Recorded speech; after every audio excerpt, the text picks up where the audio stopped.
Welcome to the Slop Farm. Enjoy the video.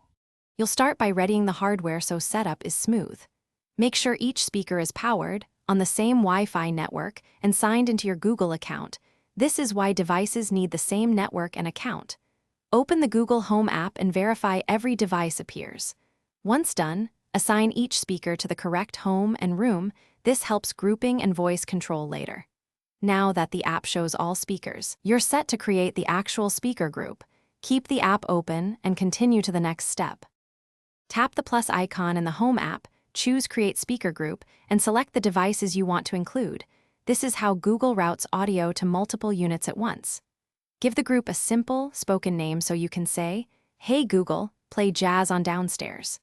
Make sure every selected speaker has local volume up and allows casting. Muted or disabled devices won't join.